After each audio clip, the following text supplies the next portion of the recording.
जो उस वक्त के सदर जनाब जुल्फकार अली भुट्टो थे,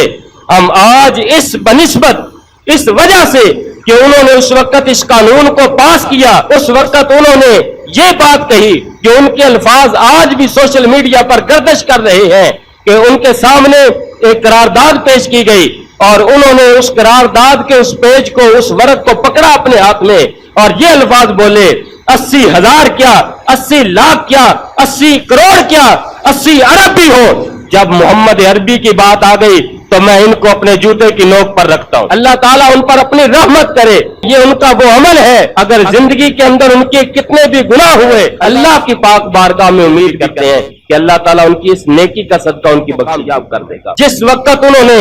इस कानून पर दस्तखत किए थे, जब कादियानियों को काफिर करार दिया गया पार्लियामेंट के अंदर, जिस वक्त उस मर्द कलंदर ने उस कानून पर दस्तखत किए थे, तो उस वक्त उसने कहा था, मैं जानता हूं हुजूर की खत्म नबूवत पर, हुजूर की नामूस की हिफाजत के लिए जो मैं यहां दस्तखत कर रहा हूं, गोया मैं अपनी दुनियावी जिंदगी के खात्मे पर, अपनी मौत के इस फरमान पर दस्तखत कर रहा हूं। और हम समझते हैं कि मुसलमानों के खिलाफ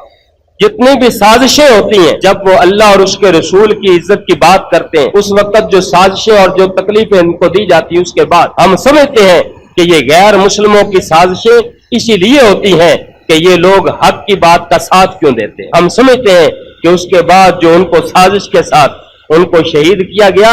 ये उनको इसी वजह से उनको शहीद किया गया। तो फिर ईमान से बताओ, जिस बंदे को हुजूर पाक सल्लल्लाहु अलैहि वसल्लम की खत्म नबूवत के कानून को पास करवाने में और कादियानियों को काफिर दिलवाने में जिस बंदे की मौत हुई हो, वो तो शहीद ही है। और इस बनिस्बत से हम उनको रहमतुल्लाह अलैह भी कहते हैं, अल्लाह की पाक बारगाह में उम्मीद भी करते हैं कि अल्लाह ताला उनकी इस नेकी का सदका उनकी बख्शिश भी फरमाए।